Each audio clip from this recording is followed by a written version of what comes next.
This is the value of wrestling, the revolutionary force in wrestling podcasting. Ladies and gentlemen, we are back with the weekly roundup. We're going to break down everything that happened on this week, all the great events from Monday Night Raw, Dynamite, what happened with Adam Copeland on his first appearance on Dynamite, what happened on SmackDown, was there a reunion between, or was there a, I totally lost the train of thought there, but we're going to get to it. We're going to get into all the details. We're going to break down everything that happened this week in the world of professional wrestling. We're going to cover Raw, Dynamite, SmackDown, Rampage, and Collision, and we're going to break down all the news and rumors that are coming out from everywhere. What's up with FTR? We will even talk about that, so stay tuned.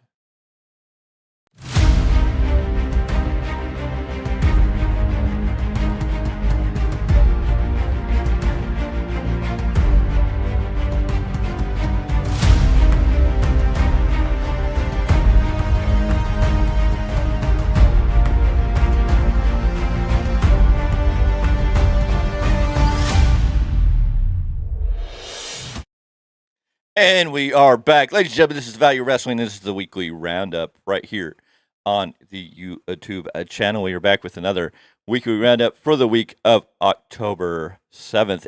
October 7th. Yes, today is October 8th, but we are here. We are live. We are in studio, and we are going to break down this week of professional wrestling. But let's get to the introductions, right? Yes, ladies and gentlemen, you know me. I'm the one, the only, the Big Tyme. Oh, you know. And, of course, my partner in crime over here, the one, the only. Oh, you know. And, of course, over here on the other side, we have our New Japan Pro Wrestling expert, the Z-Master. There you go. And we are all here. We are going to break down this week of professional wrestling. We are going to go across the board and discuss all these wonderful shows that we saw this week, and then we will break down some news, rumors, and other stuff going on in the world of professional wrestling. Good morning or good afternoon, gentlemen, however you want to see it. How are we feeling today? Just another beautiful day in the neighborhood. It's a beautiful day in the neighborhood. A beautiful day in the neighborhood. Won't you be mine? I thought you've been awake since like 6 a.m. Since the birds sang. I thought you were up when the roosters were screaming at you. But hey, that's all good. Gentlemen, let's break it down, right? Right away. Yeah, we'll break it down. We'll get right into it. Yes, we're going to get right into Monday Night Raw. Monday Night Raw saw Imperium versus Alpha Academy, which was a pretty decent match. Imperium, of course, picked up the win there. We saw Bronson Reed defeat Cedric Alexander. Definitely looks like they're building Bronson Reed to be a big threat going forward. Xavier Woods versus Ivar in a small package. Xavier Woods got another pin on Ivar. Probably not the best way to do this, but Ivar got his payback after the match. We saw Tegan Knox in action against Chelsea Green. Tegan Knox getting a big win, getting set for this week for a title match against the man, Becky Lynch, for the NXT title on Raw. Drew McIntyre beat The Miz with Future Shock, and then we had a great match to wrap up the show as the greatest Intercontinental Champion, or longest reigning Intercontinental Champion, the Ring General Gunther, got over on Tommaso Ciampa with a sleeper, and then we had the surprise return of Johnny Gargano. And that was Monday Night Raw. It was a good Monday Night Raw. We got some high points. There were some low points in there. I don't know if it's all over the top and great. But, gentlemen, it's time to talk about Monday Night Raw. We're going to talk about high points, low points. And so let's open the doors with the one, the only, Miguel Z. Your thoughts on Raw, sir? Overall, great show. But, I mean, this whole thing with Kofi and the Viking Raiders, I still don't understand what direction they're going in with that. As far as the Intercontinental Champion, I wonder when they're going to finally pull the trigger on having him lose that belt. But other than that, it was a solid show for me. Good. Yeah, it's going to be interesting. Where are they going to take Gunther? Gunther is definitely taking that Intercontinental Championship match on a very high level, and we're definitely in that place where he needs to drop the title to give it to somebody else, so Gunther can take that next step. But let's hear from our one and only master expert over here, Mr. Clarke. Your thoughts on Monday Night Raw? You're going to have to give me I'm trying to look something up real quick. All righty. Well, while he looks up some information, I think, we were talking about what's going on with the New Day and the Viking Raiders there. I think there is a lot to go in there. Hopefully, it gets somewhere. I'm not real happy with how they're booking Ivar and losing these matches, but then he's getting redemption afterwards. So we're gonna have to see how that plays out. I think there's a lot of opportunity in there to move forwards, and hopefully, Ivar and the Viking Raiders get some positive push in this. I don't know. WWE seems kind of lost with their tag team division. Hopefully, Triple H can get back into some tag team action, especially since now we know we have new tag team champions, which we'll talk about a little later because it definitely makes the interest in the story. And I think there's a good reason why we saw the tag team titles switch now that it's kind of sank and we had time to digest it. Are you ready, Mr. Clarke? Are you found what you Yeah, needed? for some reason I was blanking on names. Because what I wanted to talk about was Ludwig Kaiser, Imperium, Alpha Academy on this edition of Raw. But what I really love is whether it's a simple glance or his interactions with Maxine. Dupree! I just loved his whole European excellence gimmick that he's kind of got right now. I mean, they've always kind of had it as far as the general attitude, but the specific interactions with Alpha Academy, I really enjoyed. Yeah, no, I think they're doing a lot with Imperium and Ludwig Kaiser and Giovanni Vinci of Imperium. They're definitely doing something there. They're keeping them entertaining, keeping them relevant. I don't know where this Alpha Academy Imperium continues on. It's kind of stagnant. It looks like they've moved Chad Gable away from being the contender for the Intercontinental Championship. Somebody needs to come along, and it definitely is at that point. And Gunther needs to drop that title. There's not much more he can do with it, or I don't think there's anything left except for somebody else to take that title to get that rub now, and Gunther to jump to that next level and move forward. You mean you don't want to see the second coming of Roman Reigns as in Gunther in the Intercontinental Heavyweight Championship? I don't think it would work in the same. I think you can do that in a magic bottle and a capture, and do it every once in a while. But he already surpassed Honky's. He already surpassed Honky's title reign. Let's let him move on now. It's time to move him up this ladder to keep your world title. And I mean, me and you discussed this. I believe the world title has got to be the most prestigious title in the company. And world title is definitely up there, but Gunther's doing a lot that almost the world title and the Intercontinental title are on that same level. So it's definitely time where you got to kind of drop that title, because whoever he drops that title to is going to get a definite rub. It's definitely going to bring some prestige. It's definitely going to get eyes on him once they beat Gunther. And Gunther definitely needs to be going into the Royal Rumble without a title and looking like the winner of the Royal Rumble. I think the way I book it is you let Gunther win. We have Seth Rollins versus Gunther at WrestleMania Night 1 for the WWE World Heavyweight Championship, and that's where Gunther will finally break the back of Rollins. Rollins can go on to do what he wants, because Rollins in the world title is kind of becoming stagnant. But I think right now we're just kind of carrying through the end of the month. I think we'll see the Intercontinental title change hands either with that crown jewel, which now we know is on November 4th in Riyadh, Saudi Arabia. It is crown jewel, or we may have a Intercontinental title drop in Survivor Series, or we may have that last Raw of the year where the titles drop, because they like to do a lot of big things on the last episode. So we'll definitely see. And of course, the big thing of tonight, Tommaso Ciampa was after Tommaso Ciampa lost to Gunther, Imperium came out and double teamed Ciampa until we saw the return of Johnny Gargano. We got DIY back together again. I think we're going to see something there. They may be a future tag team champion on this level, which I hope. Basically, I think they just, with Triple H in charge, I'm hoping we get kind of a run back of their NXT run. They're going to be tag team champions. Then Ciampa will eventually turn on Johnny Gargano, and then we'll finally get that match that we were supposed to get a long time ago before Vince screwed everything up. I actually want to ask a question. What if the point, this is going back to the Intercontinental title and Gunther, if they're waiting to call up the last impressive guy who beat Gunther in NXT, the current NXT champion, Dragunov? Oh. Maybe, but I think you got people. I think you got a lot of people on the main roster there already now ready for that spot. But I mean, you could say that. But at least if they bring him up, you're gonna get that match between him and Gunther in front of a live crowd, because when that happened, there was no fans at all. So I'd love to see how the fans react to it. So it would definitely be interesting. Raw overall, decent show. It kind of had highs and lows. I think it ended on a really great high, and we're definitely have to see what's going forward. Gentlemen, any final thoughts on Monday Night Raw, Mr. Clarke? Let's keep rolling. And Mr. Z, anything else you want to add to those notes? Oh, no, pack this one up. Let's move on. All right, let's jump into the night of the night. Whoops, we went too far there. I got to get back around to it. There we go. We're going to talk about Dynamite, and of course, we had hands-on experience with Dynamite. We had somebody right there in the bowels of the arena because it took place in Stockton, California. So we had a good show in Stockton, pretty decent. I've lost my mouse. There we go. Okay. So we had the Dynamite in Stockton, California. We opened up with Ray Phoenix and Nick Jackson defending the international champion.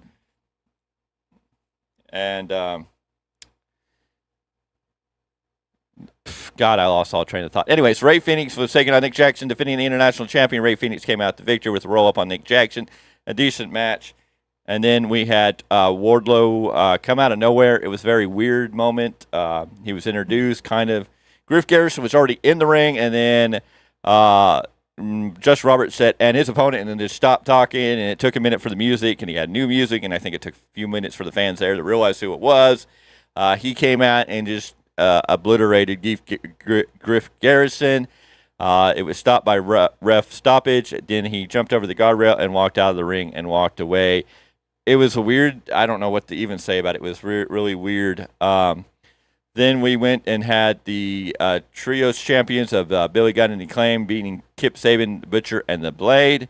There was an assist there by the Iconic Plasma to Sabian. Iconic Plasma? I can't pronounce that one. I don't know. It was an assisted. Yeah, they win. Billy Gunn and Acclaim win. There we go. I got that right. Then we had the tag match of Chris Jericho and Kenny Omega against Takeshita and Kyle Fletcher, who was filling in for a Sammy Guevara, who was not available to wrestle that night for whatever reasons. And Chris Jericho and Omega came out as winners. And then in the main event, we got Tony Storm going over on, we got the debut of Timeless Tony Storm going over on Sky Blue. We got the debut of Timeless Tony Storm. And then we got the Adam Copeland pay-per-view, Adam Copeland. God, I hate when they have Adam Copeland. We had his promo package. He came out, basically crawled out Christian and said that he was here to help Christian, and he wanted to reform a team. You know, Adam ran down men like Moxley, Miro, Powerhouse Hobbs, Jay White, etc., that he's here and excited to wrestle with. Eventually, he got Christian to come out. Christian and him came together. He told him he couldn't let him beat up Sting because they were both fans of Sting when they were younger. They've known each other for 40 years, and he was not going to let him take out Sting like that. And started talking to Christian about teaming up and taking on teams like FTR and Young Bucks, and that they need to go at it one more time. Finally, Christian leans in and hugs Adam Copeland, and they're hugging it out, thinking that they're going to reform and become a tag team. But as soon as Christian does that, he tells Adam Copeland to go, and that's how that went down. And then he got left standing in the ring, kind of in shock. Overall, a decent show. A very interesting show. It did what it needed to do. The matches were were good matches. We got what we needed, and so we had a decent show for what it was. So, Mr. Clarke, your thoughts on Dynamite? Here. I think this might have been the show I didn't get to see all of. I didn't get to see the Ray Phoenix Nick Jackson match.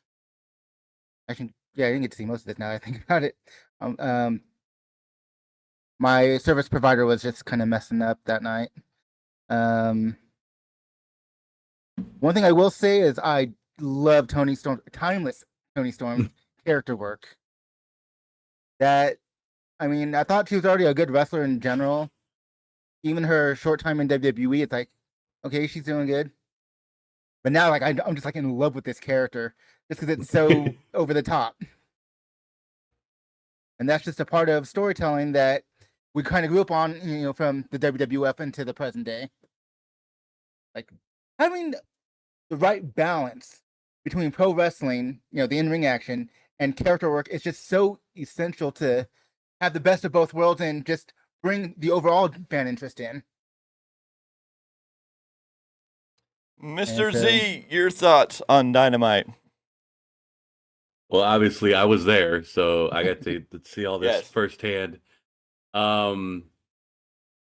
was, first off, the crowd basically into everything that was going on that night. Like you said, we were left in confusion with the Wardlow. It really did take time because no one knew he was coming out.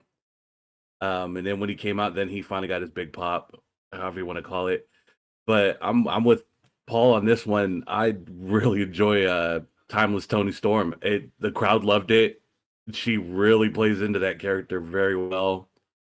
And it's about time they get behind something like that because we don't get much of that on certain days of the week, and hopefully that'll move that women's division forward a little bit more. Oh, and one more thing. The crowd does sing Jericho's song as loud as you hear it on TV. Just so you know. Good to know. Good to know.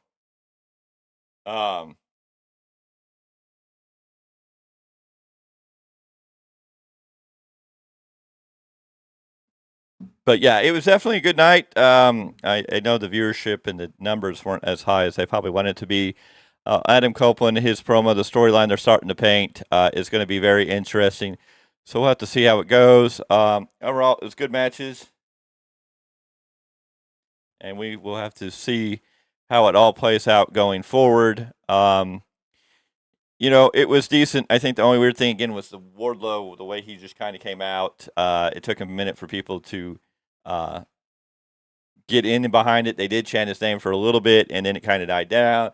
And they chanted it as he was walking away, but he left through the crowd, and it's hard to say, is this a change in character development, or is this, I don't know. It was weird. It was the only thing that kind of was like, but it'll definitely be interesting what we see going forwards from here. By the same token, it's like, oh snap, he still exists? Yeah, exactly. He hasn't, him or Gift Garrison haven't been on in a long while, so it was definitely interesting. Obviously, the Acclaimed is super over with that crowd too. By the way, they really love the Acclaim. I'm not surprised. Yeah. I've never heard "Oh Scissor Me Daddy" so loud ever. Speaking of scissoring. But yep, no, over good show. Any final thoughts, discussions, comments regarding Dynamite, gentlemen? I want to see more Tony. Storm. Let's reiterate the right Tony. Remember, there's more than one Tony behind that curtain. You better be Pacific, or you'll get the other one dancing like a dancing fool.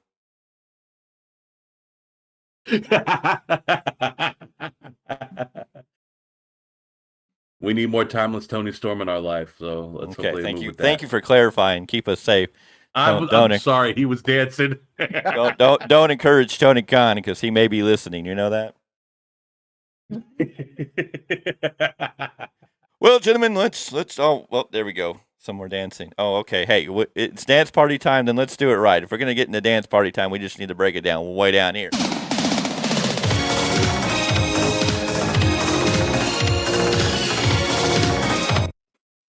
All righty. Shall we move along, gentlemen? Yes, sir. Let's get into SmackDown. SmackDown was the SmackDown of the night. We had Charlotte and Asuka team up and beating Damage Control, the natural selection of Bayley. Bobby Lashley beat Rey Mysterio with a spear after distraction from the Street Profits. We got Dragon Lee getting a roll up on Austin Theory in a really, really good match, making Dragon Lee look really good. And LA Knight defeated Jimmy Uso because of disqualification because Solo Sikoa attacked. Of course, intermingled in here, we had a lot of things. So we had Bobby Lashley and Rey Mysterio. The Street Profits interfered, allowing Bobby Lashley to get the spear on Rey Mysterio, which then wound up into a beatdown of Cruz del Toro and Joaquin Wilde, which put them out of action, which set up for a mystery partner from SmackDown because Rey Mysterio and Santos Escobar were talking. They knew they had the match the next night at Fastlane, so they were talking, and Rey Mysterio said he had to go make a phone call. Dragon Lee definitely looked good, and of course, throughout the night, we had the Judgment Day there, and they approached the Bloodline, or at least approached the Wise Men.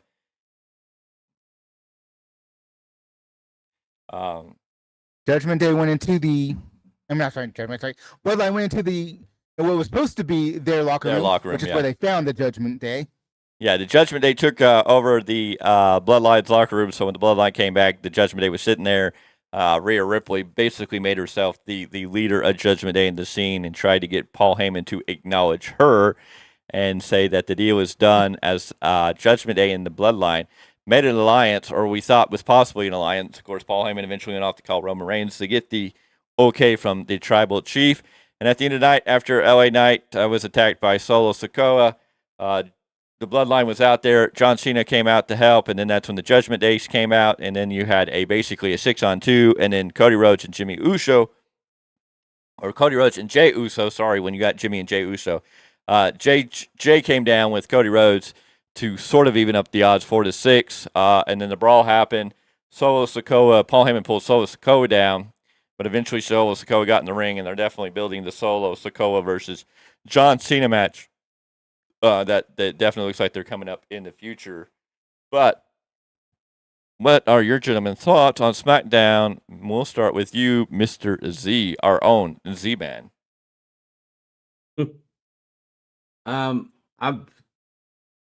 It's good to see that we know that Rhea is a leader in her own group. I like how they're pulling that one, but I'm getting mixed up and lost in this whole Bloodline and Judgment Day debacle because it's not making any sense to me. Are they a separate stable? Are they going to move on as a full stable? Who knows at that point. It's always good to see John Cena on TV though. Oh my God. Yeah, no, I think there's still going to be separate stables because Judgment Day is mostly a Raw-based thing. I don't know if this is something to build towards Survivor Series to bring something together. I'm sure this is a temporary alliance. I think we'll find out more with Roman Reigns returning this week on SmackDown, but I don't think they're going to become one big. It's just an alliance for right now to, most likely, what it all boils down to is this is to help finish the story. We've left the third inning. We're working probably into the sixth inning, and these are just all the pieces and elements that have to come together to help continue this story. So we will definitely have to see how that plays out. Mr. Clarke, your thoughts on SmackDown? Overall, good show, I thought. But what I want to paint a little more attention to is Jey Uso. How well is he doing going from the which twin are you to now main event Jey Uso and getting his own spotlight? And not just in name only, like originally done when he first started being paired with Roman, but now he really is a main event star. I just think they're doing a fantastic job continuing this Bloodline storyline, whether it's directly or indirectly, because you got both sides between Raw and SmackDown. Mm-hmm. I thought, this week's SmackDown was just another good chapter in the continuing story. How Cody can finish his story so the Bloodline can finish their story. Yeah, so this is true, and I think a big part of this now is that now that we've had Fastlane and that Cody and Jey are now the tag team champions, this allows them to go over to SmackDown, make it more viable where they can be on both brands, and we can continue the story. The whole reason for them winning the tag titles is so Cody continue his story and Jey will continue his story. This is all beating to WrestleMania. We see where WrestleMania is going after last night for sure. So that is going to be what we see going forward. When will they lose these tag titles? I don't know. More closely, probably to the end of this year or the beginning of next year. It's not going to be a long title reign, but this is something to get them on. This is to get them on Raw and or get them on SmackDown so they can be feuding with each other and continue this storyline, and we'll see how that plays out. But that is SmackDown, gentlemen. A good show overall. Definitely can help close out and send us in the fast lane. Any other final comments you have, Mr. Z? No? Nah. Mr. Move on Clarke? from that one. Are we I good? do like that they're spotlighting Dragon Lee.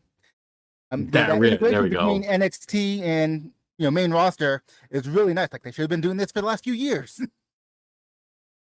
Mm-hmm. Yes, no, it's good that they've taken Dragon Lee, who came over from AEW, there on a little spot here. I don't know if he ever really had a real contract. I think he was just there for a couple matches, and then he jumped over to WWE, Yeah, that was it. and now they're starting to push him up. So, all right, that was SmackDown. I was real quick. I really like to piggyback what Paul said. What they're doing is giving the main card audience just a little taste of who he is and what he's about, kind of warming him up to everybody. So if he's ready for the main roster jump, they'll already have a good idea of who he is and what he can do, and then move on from there. No, and they're really be able to build. No, they're definitely building him and getting him on the right track, and it definitely seems like it could be something very interesting in the future. It's just kind of, we got to wait and see how they do it. But right now they're on the right track, I would say, with the build they have for him. So with that, let's move into Rampage back in Stockton, California, because it is recorded after Dynamite. Rampage, we had the Hardys with the Best Friends beat Jake Hager, Angelo Parker, Matt Menard, the Brutus Beefcake of the modern day era lookalike, and Daniel Garcia. Tell me he doesn't look like Daniel. I like Brutus Beefcake. If you didn't put him in the tights, you give him a pair of scissors or shears and have him start strutting around, that he couldn't, pretend to be the. Yeah, but Daniel Garcia could dance to the music. I'm okay with that. I don't need no more He'd dance. probably dance anyway. They make him the modern booty man. And there you go. And then you can have Jake Hager be what, the Zodiac or the Booty Man, or no, the Butcher, or what was his name when he was the bodyguard for the NWO? The Disciple. Yeah, there you go. Jake Hager can be the Disciple, and then which one? Then Angelo Parker, yeah, he can be like the Zodiac or something. I don't know. Anywho. And, of course, they're still dressing up in the white pants. It's still like they are the Jericho Appreciation Society without Jericho to appreciate, which I don't, I'm like, are you keeping these guys together? Are you going to separate them? Are you going to give them something to help give them each their own direction or personality? I don't know.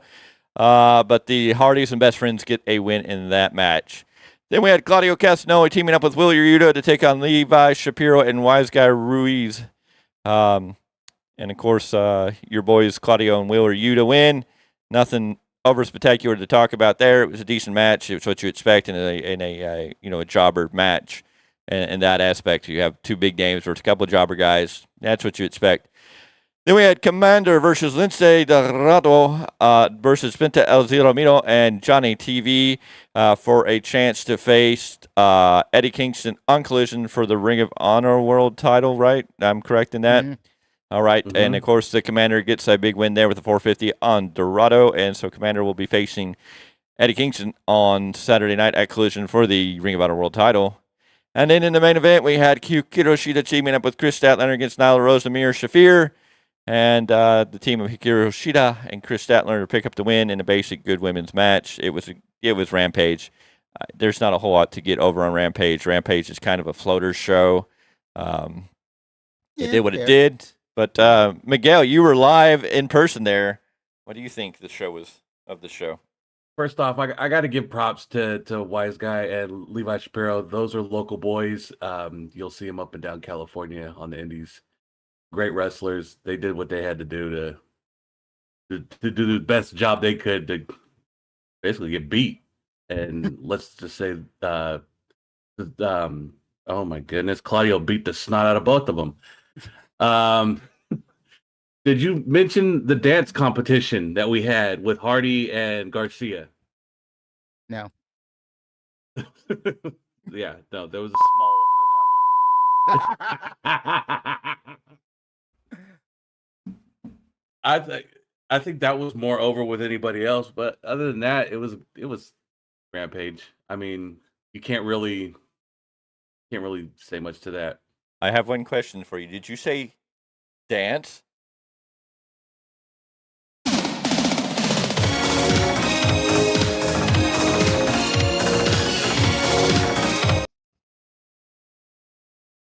That was Rampage. Mr. Clarke, do you have anything to add to Rampage?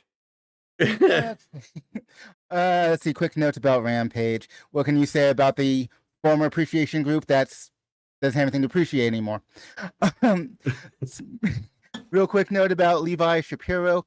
If I recall, I believe he's a former Wrestling with Regret champion, where Brian Zane has his own championship that he used to manage him for a while. That's right. And the funny thing, or not funny, the storyline beat about the Cheetah Statlander match is that I forget if it was on Shafira for Nyla Rose. I don't remember who she hit the nightcap on, but if we recall, that is Rhea's move. They purposely did that, advance that storyline since she will be facing Saraya for the Women's World Championship pretty soon. Yes. Title Tuesday. Yeah, that's right. That's right. Title Tuesday, which is semi-stacked. We're going to have Daniel Bryanson versus Swerve Strickland. We have the women's title on the line. We have the international title, Rey Fenix defending his title against a returning Jon Moxley. We have Jay White versus Hangman Page. So, yeah. Could be very interesting.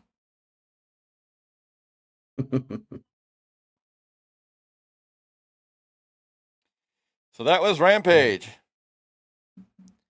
So I guess is Rampage, and we will get to where are we? Wow, okay, my back's there. We go. Now we're on Collision. We are in the world. Collision on Saturday night. It came on early. It was on at 7 p.m. Eastern Standard Time, 4 p.m. Pacific Standard Time. Came on at the same time as the pre-show or the I forget what they call it in WWE. Kickoff show. Yes, the kickoff show on Fastlane. And so we open up with Ricky Starks and Big Bill versus FTR for the tag team titles. And we got new tag team champions in AEW as Big Bill and Ricky Starks defeat handedly, sadly, FTR. Then we got Bryan Danielson versus Kyle Fletcher in a very good match. Of course, Bryan Danielson comes out with the victors there. Then we got Bullet Club Gold of Colton Gunn, Austin Gunn, and Rock Hard Juice Robinson with Jay White and Cardboard White beating Metalik, Angelico, and Gravity in another great match. Then we get the answers from Nick Wayne that we'd been waiting for about why he betrayed Darby Allin, telling us, that Darby Allin wasn't there for him, so why should he be there for Darby? And Christian has been the best father figure he has ever had or ever could ask for. Iron Savages, Bronson, Boulder, and Jack Jamison cut a promo before their match where they promised to beat the Acclaimed. Then we get a trios title match with Billy Gunn and the Acclaimed versus Iron Savages. And, of course, that's simply to say the Acclaimed and Billy Gunn win that match. Pretty simple, pretty quickly. Then we get a debut, a new name, a new persona on Collision. We get the debut of Timeless Tony Storm against Kiera Hogan, and the Timeless one gets a victory there in a very good, solid match. Then the Ring of Honor World Championship is on the line as Eddie Kingston faces Commander, who won on Rampage. What was it, Rampage. He won on Rampage. And now he takes on Eddie Kingston. Of course, Eddie Kingston gives us a great match. This was a good match back and forth. Yeah, you're right. Eddie Kingston came out as the winner in that match and retains his Ring of Honor title. Then we get Adam Copeland back in the ring, making his not an in-ring debut, but making his debut on Collision in another promo. He comes out to the ring. Copeland stated that he arrived in AEW to team with Christian, which is why Cage is telling him to screw himself, bamboozled him. They had talked about it, and so now he was here to team, but Cage is on his own. Copeland said that Cage was in his own James Bond villain phase, but still admitted that he was confused to why Christian was not taking his calls. Cage eventually came on the screen on the Tron and talked to Copeland, discussing it, and told him, I hope you make it to Dynamite to Title Tuesday to take on Luchasaurus. This is when Luchasaurus and Nick Wayne came down and attacked Christian. They got 2 chairs and tried to hit the concerto, but then Darby Allin came out and saved the day. Wayne then hit the concerto on Allen's injured leg, and this is what ended the broadcast. So we get great storyline continuation here. I think Collision. Collision, did its best for going head to head with the beginning of Fastlane. It was interesting that Adam Copeland's segment came on at the same time as Rey Mysterio's match. 2 friends there. So definitely couldn't be definitely couldn't be Edge returning to WWE to help out Rey Mysterio in his match as Adam Copeland was standing in the ring in AEW in Salt Lake City, Utah. But yeah. So that was Rampage. Or no, that was Collision. My bad. Collision. A decent show for what it was. But it was definitely going up against Fastlane, so you can only do so much with all of that. Gentlemen, what are your thoughts on Collision? And we'll start with Mr. Clarke. It was kind of a shock that I know that they've been building Ricky Starks, but to see Ricky Starks and Big Bill become the new AEW World Tag Team Champions, excuse me. I wasn't expecting that one, at least not this soon. So that was interesting. No, that was definitely interesting. Going back to the trios match with the trios champions, Iron Savage just cut a promo before that where they literally said they promised to beat the Acclaimed, and in their own words, eat that ass. They're not even trying to make innuendos. They're literally saying it. I'm like, what in the bleeding?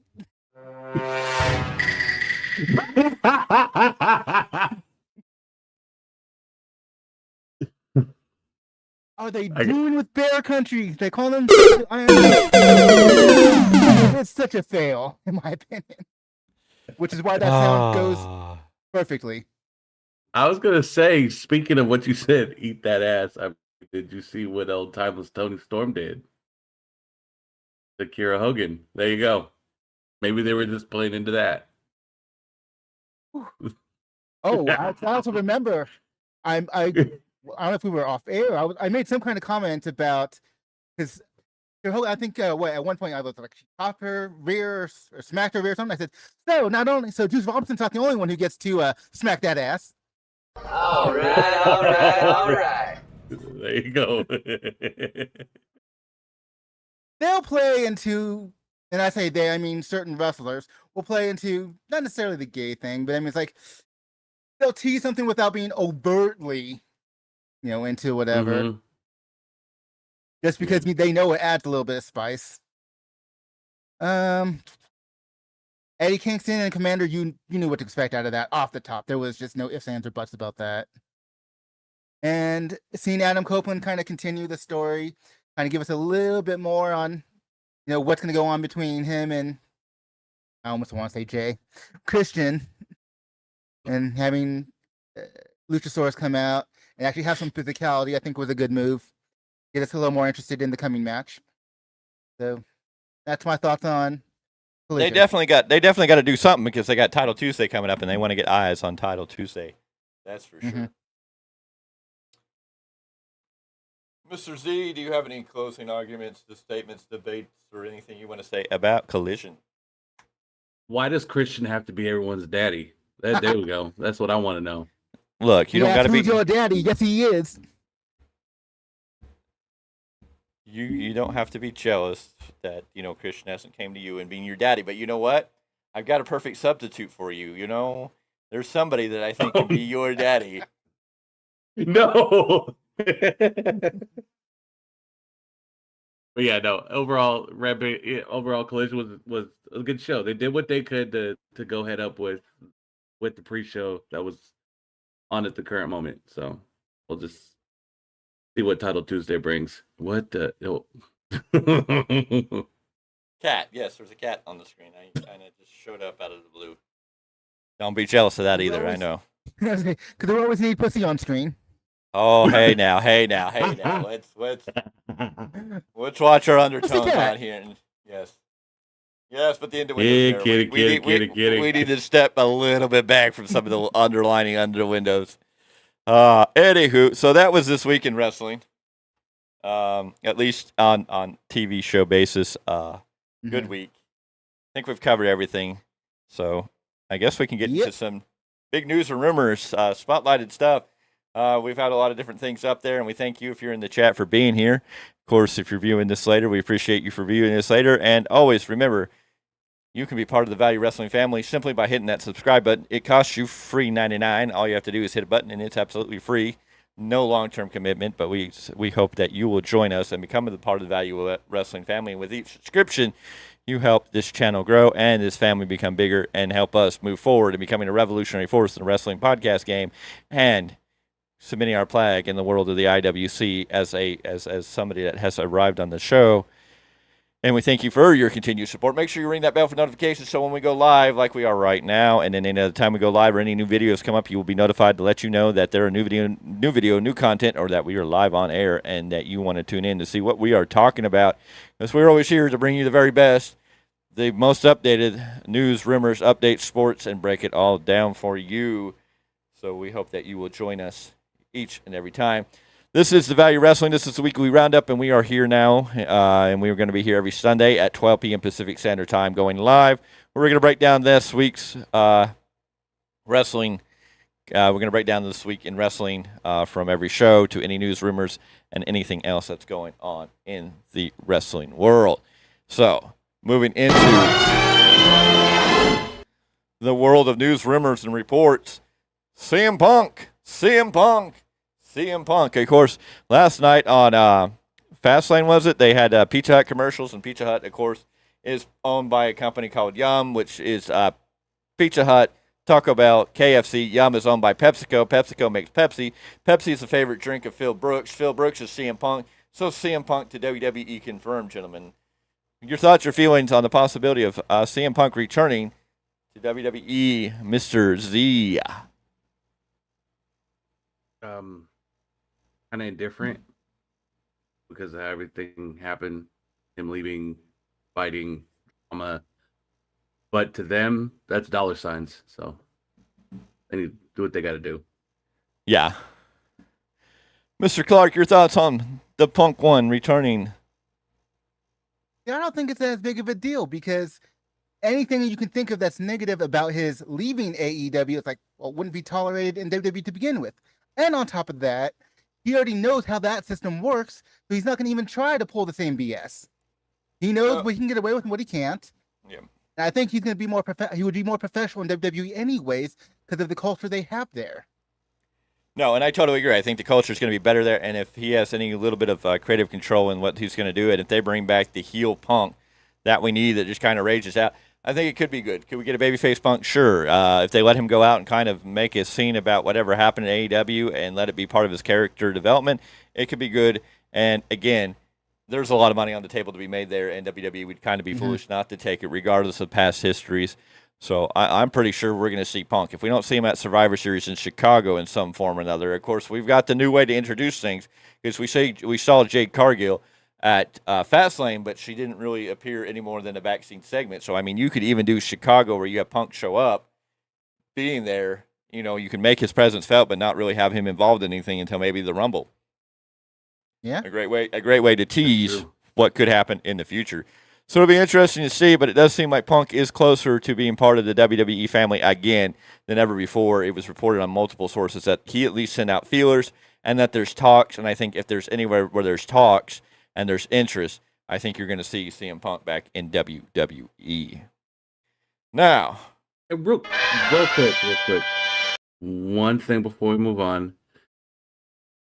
Didn't mention during the Dynamite segment with Kenny Omega and Adam Copeland, his callback to having himself at the edge of his seat.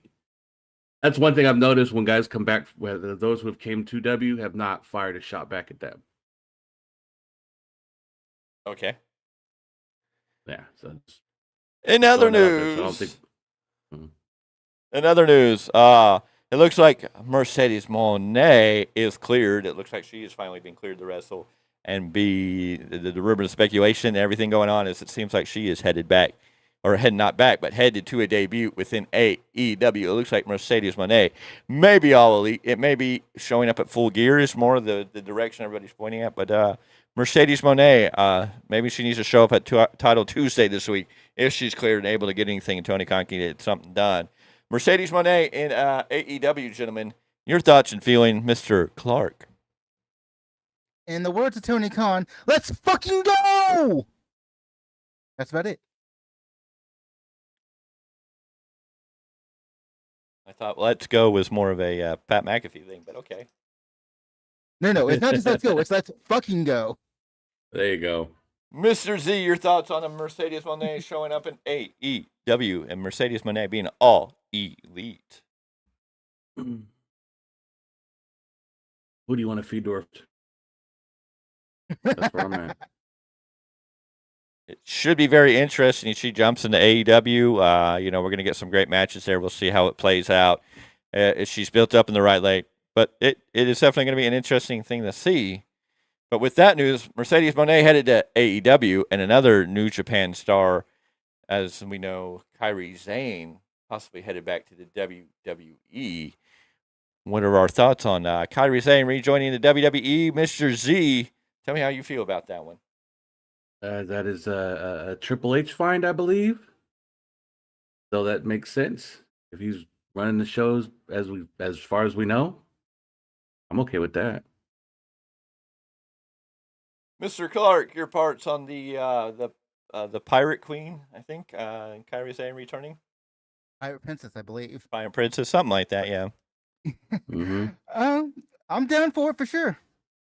Just kind of want to see what would they do with her now. Like, I know the news and rumors and innuendos is having some kind of three-way with Io Sky and Asuka. So whether that's the direction or anything else they can do with her, I'd really like to see what their plans are if this becomes fact. No, very true. There's no credential. There's no proven fact. It's just a lot of speculation. But a lot of the news and reports that are coming out is Kairi Sane is headed back to WWE after seeing how the turnaround for Asuka and Io Sky has been. She's more interested in being part of the new version of the WWE. Could be very interesting. We could see Kairi Sane taking to the Sky against the Io Sky. We could have some amazing women matches. Could Kairi Sane show up at the Women's Royal Rumble, win that Royal Rumble to go up against Io Sky at WrestleMania? You could really build a stacked deck there in Philadelphia if you're talking about Jay versus Jimmy Uso. You're talking about Seth Rollins versus Gunther for the world title. You're talking about Cody Rhodes versus Roman Reigns to finish the story for the WWE Championship. You could throw Io Sky and Kairi Sane in there for the Women's World Champion. Possibly a Rhea Ripley versus a Jade Cargill for WrestleMania. I mean, there's a stacked card that you could start building if WWE does this right and keeps going. Plus, all the other names, there's still rumors and speculation about Ricky Starks jumping to WWE. MJF has not extended himself, so his contract into 2024 is still up, though he may not promote that as much. And there's several other names that are kind of floating around in here. I think we're going to see a lot of jumps. And as I see it, I think WWE is on the right track where AEW may not be necessarily on the right track, because it definitely seems like WWE is more like they were in the mid-90s when they started letting go of the Hulk Hogans and the old-timers, all the veterans that they had established WWE and what we knew as the golden era of professional wrestling. Yes, you had the steroids case that kind of boiled over and pushed Hogan out, and they tried to bring him back at WrestleMania 9, and then eventually he left and went to WCW, and then people started following. And Vince was pulling Macho Man in to be a commentator and kind of telling Macho Man, hey, we're going for younger talent. We're going for newer, fresher faces. We're showing that anybody can win this title, especially after the steroids debacle, yes. But it definitely seems like WWE is looking at the younger talent nowadays. Now, of course, this probably has a lot to do with Triple H and knowing that it's time to start building towards the future, and that keeping people like a Dolph Ziggler or Shelton Benjamin, as great and as talented as they are, if you don't have anything for them to do, then what are they really bringing to the table? And it's better for them to go either somewhere else or go on with their lives and do something and be able to bring in newer talent like a Jade Cargill, a Dragon Lee, a possible Ricky Starks, a possible MJF, a possible Wardlow, or any of these younger talent that is over there on AEW that's getting TV time or getting some type of recognition that people are going, okay, we know this guy, and the WWE is going to pick them up and shoot them to the moon. We're already seeing they have picked up Brian Pillman Jr., they have picked up Jade Cargill, and Dragon Lee wasn't officially with AEW, but we've seen him on AEW TV a couple of times enough to he has that recognition, and we see them taking these people, and they're starting to put rockets on the back of them and make you go, ooh, this is going to be interesting, where I think Tony Khan and AEW have dropped the ball. And then we see Tony Khan and AEW pick up a Adam Copeland, which is great. You love Adam Copeland. I'm glad he's announced that he's going to be there full time, but it's not going to be a long time. He maybe 4 years at best. I don't think he's going to be there 8 years or 10 years like he tried to portray on the anniversary show. But every time AEW picks up somebody who's coming out, there's a lot of talk about them picking up Nick Nemeth, and I get why they pick up Nick Nemeth. Ryan Nemeth's there. At least they could put them two together and do something with them. But again, what does a Nick Nemeth really bring to the table? Could he have a good title run in AEW? Yes, but his time, you can only do so much with somebody like this at this point in their career. So, I really see WWE is switching up and going back to okay, we want the youth, we want the younger people that we can long-term develop with. And AEW doing a lot of WCW where they're just picking up people with name recognition and putting them out there in hopes that that's what's going to move the needle. And if we've looked at the numbers, Adam Copeland hasn't even really moved the needles. So, with all that being said, gentlemen, is there anything you'd like to add to that, Mr. Clarke? Yeah. Oh, Mr. Z, go ahead. Okay. Wardlow at WWE, I'd love to see what they could do with that man if he ever came. That'd be one. They know how to put him over as a monster. Yes, that is so true because Tony Khan doesn't know how to do much with big men. He may get one big man going, but he doesn't know how to do multiple big men. And it seems like he falls flat. And Wardlow being a big man, they built him great, but then they dropped the ball with the multiple title wins, losses, and then they just kind of pushed him off air and didn't do anything to do follow-up. The same thing they did with Jade Cargill. After she lost the title, they let her go away off TV. And, it didn't do her any good. And now she's going to go to a WWE, and she already feels 20 times bigger than she was in AEW, and they haven't even had her in a ring. She hasn't even stepped into a WWE ring on TV. She hasn't been on an NXT, a Raw, or a SmackDown, and we're already going, ooh. They've got more interest on Jade Cargill simply stepping out of a limousine than AEW had. So, we're definitely there. Mr. Clarke, your thoughts? Miguel, I wanted to ask you, when it comes to international talent, are you familiar with Mariah May? I've heard of the name.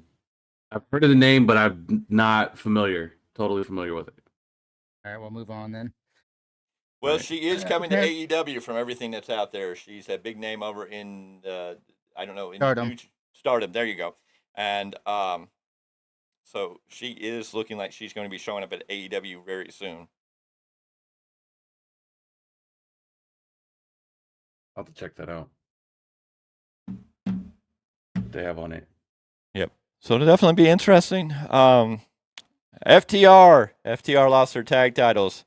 Well, we had two big shocking tag title changes. FTR lost to Big Bill and Ricky Starks, as Judgment Day lost to Cody Rhodes and the Jey Uso. I don't think anybody was really predicting those title changes on a Saturday night, but they happened. But FTR, Dax Harwood came out on I think X, Twitter, whatever we call it these days, and announced that thank you for the time. So thank you for the time. It was a good run. Appreciated everybody, and said, the top guys out, and this sent the internet world into a crazy forum. They started thinking that FTR was leaving the revival, or was leaving AEW to go join CM Punk in WWE. It blew up the internet, and Dax Harwood had to come out and go, I say top guys out all the time. They call AEW their home. They still have a contract extension option available to AEW for another year. So I don't think we're going to see, and Dax Harwood committed this, they're not going anywhere right now. So Dax Harwood and FTR are still in AEW. They are not going to WWE at this time, at least. So any news and rumors about that, we can squash those right here, right now. Gentlemen, this has been a weekly roundup. Is there anything else we'd like to add, say, or do before we get out of here, Mr. Miguel Z? Now, don't hurt yourself. Other than, Now, remember, I'm thinking. You were walking a fine line, you know. We had you on a string there, and of course, pre-show, you said something and you got fired. But hey, it's you haven't got fired on the show yet, so I think we're good. So It was, I'll just leave it at that. It was a solid week in wrestling for a fan. It was solid. Everyone got to enjoy what they had to see. We know that Crown Jewel will be on November 4th from Riyadh, and on November 27th, I believe, Survivor Series will take place from where, Mr. Z? Where's Survivor Series taking place this year? Chicago, Illinois. Yes, Chicago, There you Illinois, go. from the United Center. Chicago made, yes. Mr. Clarke, are there any final wrap-up words or comments, statements, or anything you want to add to all of this before we wrap up this week's edition of the Weekly Roundup? I think we had, like Miguel said, we had a good solid week of wrestling, and I can't wait till we go into this coming week to see what's next on all these different storylines and feuds and whatnot. It's definitely going to be an interesting week. We got Monday Raw, and then Dynamite's going to be preempted on Wednesday because of the Major League Baseball playoffs. So we're getting a Dynamite on Tuesday for Title Tuesday, and Dynamite is going to go up head-to-head against NXT, and WWE is coming out in full force with NXT. They've already told us that Asuka is going to be on the show in a match. We see Becky Lynch is going to be there. Dominic Mysterio is going to be there. John Cena, of course, is going to be in the corner of Carmelo Hayes as Carmelo Hayes takes on Braun Breaker. Braun Breaker will have Paul Heyman, the Wiseman, in his corner, which is an interesting twist. Cody Rhodes is going to be there to make a major, major announcement on NXT, which we believe and makes very good sense that he will be announcing this year's Dusty Rhodes Tag Team Classic. Part of also why they possibly put the tag team titles on Cody. He can go into NXT with the tag team titles, make the announcement for this, this year's Dusty Rhodes Tag Team Tournament, which should be an awesome moment. And, of course, we've all been hearing the recent commercials, and if you haven't, at the end of all these NXT commercials, they hit this. So it looks like The Undertaker will be on NXT this week. So what role will he play? What will he do? It will be very interesting.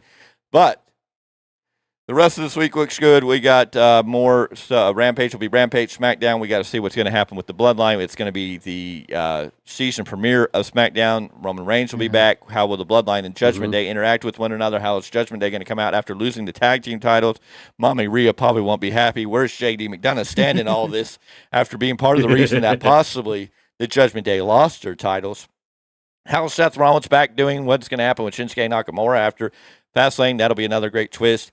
Io Sky, what does her future hold as still the women's champion? Is this going to be the week for Jade Cargill to make her in-ring presence? Not necessarily a match, but will she show up on a Raw, a SmackDown, or an NXT? Well, we know what's going to go down with Jade Cargill. Could we possibly see a surprise Kairi Sane show up anytime, any day now? Possibly head. And what are we doing about Crown Jewel coming up in about 3 weeks, I think it is now? And, of course, then we're also building to Survivor Series, which has a big War Games stipulation. AEW on its end is still building up. They have a Title Tuesday tournament and a couple titles on the line, some big matches. They're really trying to bring the card on Tuesday. Collision will be an interesting show, and they are, of course, building to Full Gear, which is also sometime next month. I forget exactly when, but it's going to be interesting how it all plays off. So we will have to get into it. We hope you enjoyed this week. We thank you for being here. Well, you're always welcome to drop your comments, your concerns, or anything you have to say below, because we will read those. Make sure you subscribe. We need every one of you to subscribe and become part of the Value Wrestling family. Make sure we ring that bell for notifications on the Big Time.